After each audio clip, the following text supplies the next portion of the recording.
Welcome to the brand new series on this YouTube channel. I'm going to be turning my 2010 BMW 535xi into the ultimate BMW M5 GT3 replica. This is going from not only the exterior with being aero and a whole bunch of other stuff and wheels, but also interior and any other engine modifications that I haven't done already. This car is going to not only sound, but look amazing and be half the price.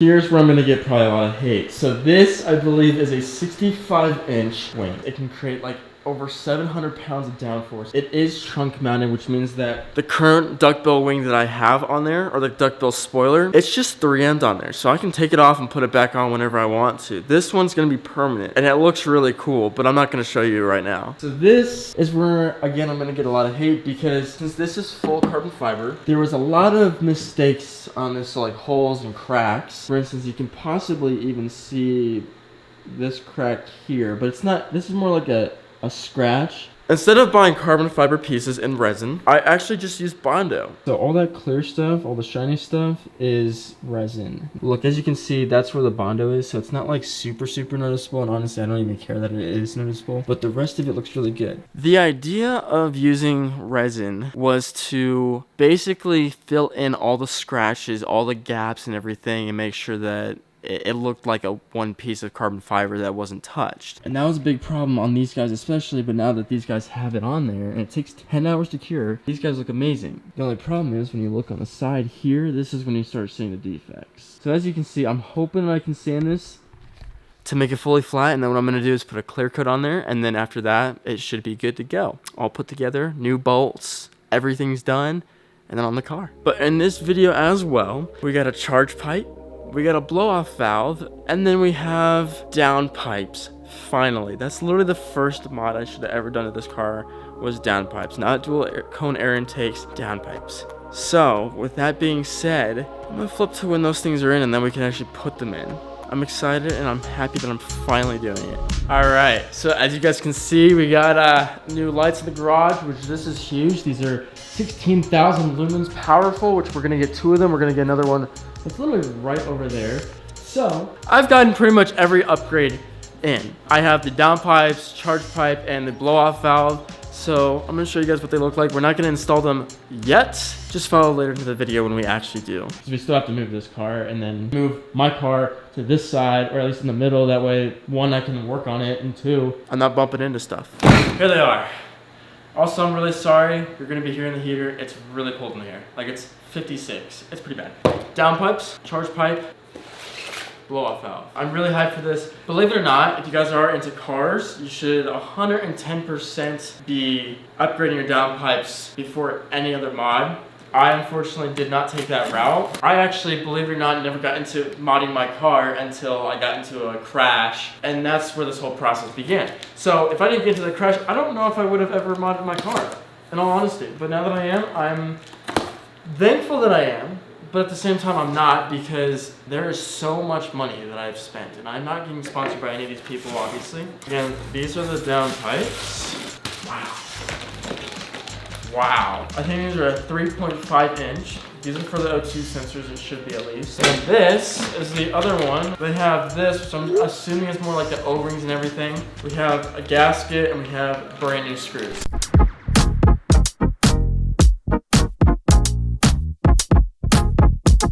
Let's do the charge pipe. This is actually really exciting too. This isn't like a must-have, but BMW parts are all plastic and you're running a lot of boost. This isn't downpipe regarding. Boost is a matter of you pressing the accelerator, the turbo thrusting the air into the manifold that's thrusting it into the cylinders to make a compression and a... Since it's plastic, it can crack super easily. So, since we're going to a stage 2 plus, not in this video, but we are going to a stage 2 plus, I wanted to make sure that that thing would not crack, or if it did, then I'd have this as a backup. So it shouldn't crack with this. This is aluminum. Oh, this is cool. I got the one specifically that has a TiAL and Turbo Smart blow-off valve connection. So this is the charge pipe, which actually, it's a lot bigger than what I thought it would be. That's what she said. So we have a hose, and then we got the usual silicone dampener. we got some plugs, and then we got some clamps.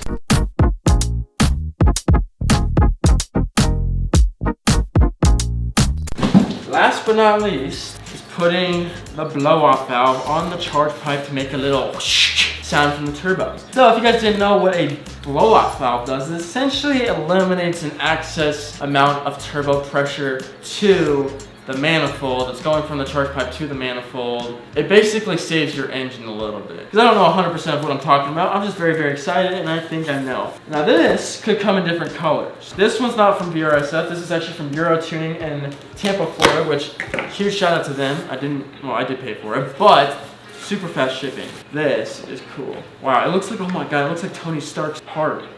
Wow. So I did go with silver. I thought I was gonna go with red, but if I went with red, man.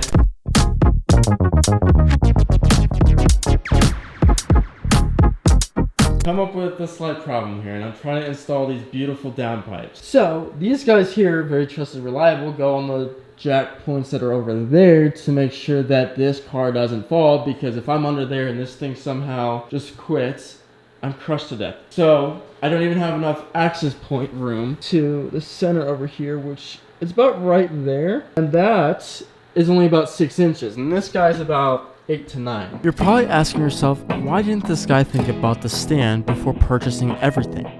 I'm wondering the same thing.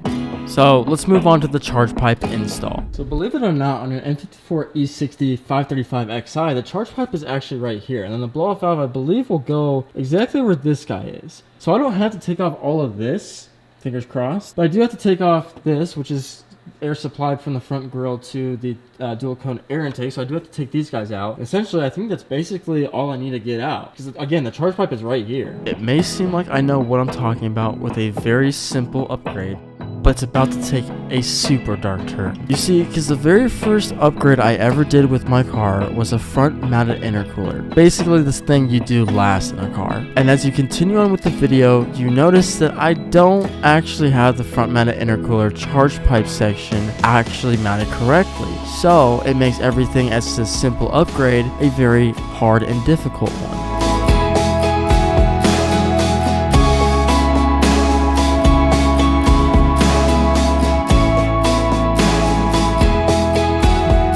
If you're curious as to why I filled the bigger hoses with microfiber towels, it's because I really don't want anything to go actually in the engine if it has that capability of doing so. The little things like this I'm not too worried about, just because really what I'm waiting for is O-rings and not the actual charge pipe, because the actual charge pipe, as you guys know, is literally just right over there. But now I guess we could actually match it up and see what it looks like. Wow. You can definitely see the diameter of this charge pipe, and being hard plastic versus this one, it's almost double the size and definitely way stronger. So I'm very confident this is going to work. It's literally the exact tubing. It's just this one goes down a little bit more. So the only concern is that maybe it won't fit on the front mount intercooler adapter here, and I might have to switch that in a little bit, but you know what? That's fine. So off camera, since again I don't know what I'm really doing, I constructed the charge pipe with the blow-off valve, and this is a TiAL blow-off valve, and that's gonna look really nice. I kind of wish I did a red one, but honestly the silver is really nice. Something I learned about this though is that they're super sharp.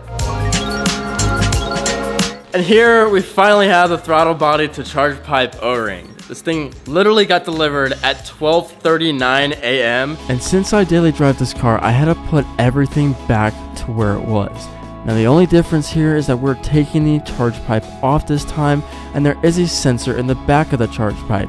That sensor has 2 screws, and in order to get those 2 screws out, you have to use a T15 socket. But this is where the nightmare starts. As you can see, getting everything out was a piece of cake. Now what I'm doing is detaching the charge pipe from the aluminum charge pipe that is attached to the front mounted intercooler.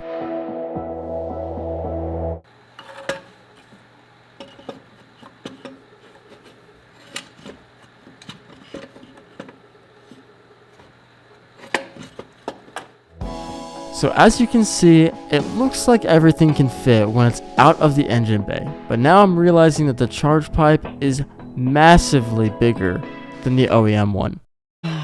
Okay, so I kind of take back on what I said about being the easiest install. So a couple problems that I'm running into right now It's hitting this, which I believe is for power steering. It's hitting the line here, so I'm not sure if I have to relocate it. And then, of course, the charge pipe to the front mounted intercooler. As you can see, the spacing is not great. So there's that issue. Now, this is a correct charge pipe, so I'm not 100% sure on what's wrong, but I have a feeling this thing has to be relocated somewhere. I think when I was doing the front mounted intercooler, I don't think this guy got put up enough, which means that I pretty much have to take off the whole front bumper to get access to this, to then release it. Ah, it's a mess. Theoretically, taking off the front bumper would be the ideal situation, but I didn't want to create more work for me in putting parts together.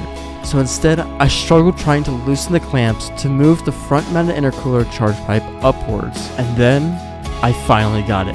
The new charge pipe and blow-up valve were installed. As an FYI, if you have a BMW N54 E60, just know you do have to take this off in order to really access the charge pipe and be able to implement it in. Now, fortunately, you can indeed just stick this back on. It's super easy. Like I'm confident and I'm able to do it. But wow, so this isn't sitting super flush yet, which you can see there. I'm trying to get it as best as I can, but I think I put too much of that silver pipe into here. But oh my god, well, at least it's finally in. It's a slight problem.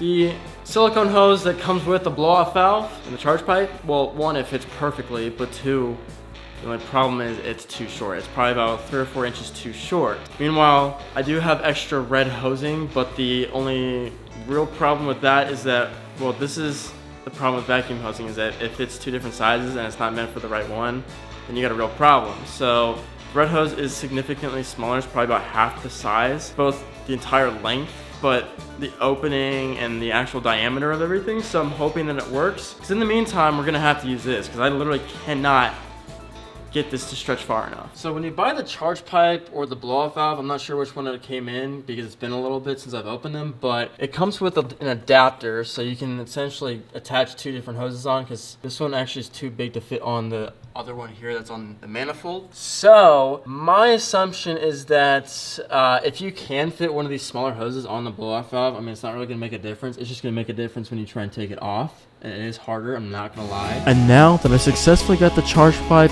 and blow-off valve installed with the hosing and the clamps on the silicone piping, it was time to put the air intake back in.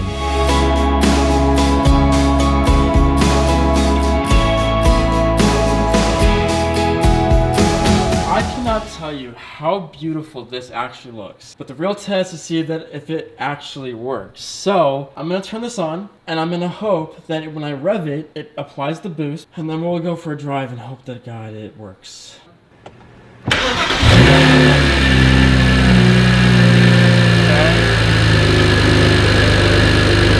No faults. No faults. Oh my God. Ready?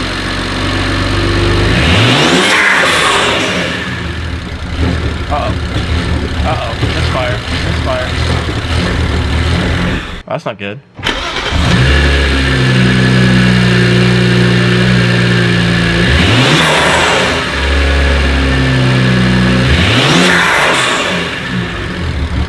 Why is it misfiring every time Okay, so I just watched the footage back, and I don't think something is either A, connected correctly, or something's just not working. Because this guy here, I'm pretty sure, is supposed to open up whenever I'm applying boost, and that's the whole purpose of a blow-up valve, is to access the amount of boost going to the manifold from the charge pipe. Now, my only fear is that it could potentially be because the charge pipe's not fully sitting right. All the vacuum lines are correctly seated. I don't really know. I mean, everything is pretty much connected properly, so maybe it's just the fact that we go for a drive and see what happens. Couple things, when I apply boost, no problem. I don't lose boost. I don't know if it's just the intakes are so loud that I can't hear the blow-off valve, or the fact that the blow-off valve's just not simply working. I'm not 100% sure. In fact, the blow-off valve wasn't working. I floored the car and everything. I simply don't know what was wrong. Even if it wasn't properly working, I decided to put an XHP Stage 3 transmission tune on the car next. But of course, I forgot to record that entire process, so let me just tell you about it. It's been a couple days later, and I actually figured out what was wrong with the blow-off valve. So I don't know if it was something to do with a computer or whatever, because really it's just a mechanical piece with no sensors, no wiring or anything to it. I don't know what happened, but now it does work. So I'm going to show you that, but we're going to get a cold start because obviously, I don't know if you can see that one. It's really cold in northern Colorado today. So we're gonna get a cold start first, and then I'm gonna show you what exactly the XHP Stage 3 transmission tune does to your car in terms of format, but also in terms of how cool it makes the car. So in terms of having that plus MHD, it's amazing and highly recommend.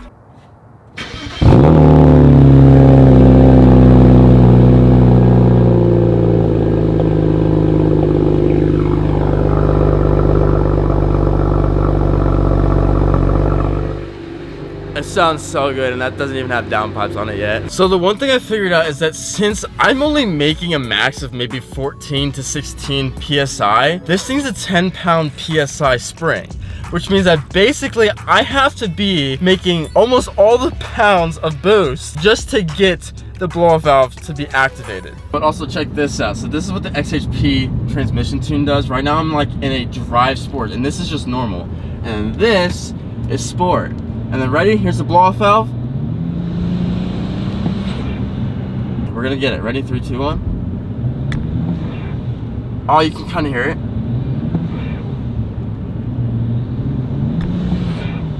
Sport mode. Ready? 3, 2, 1. There we go. All it took was a matter of activating almost all the boost that this car can produce to activate the blow-off valve. So stay tuned for part 2.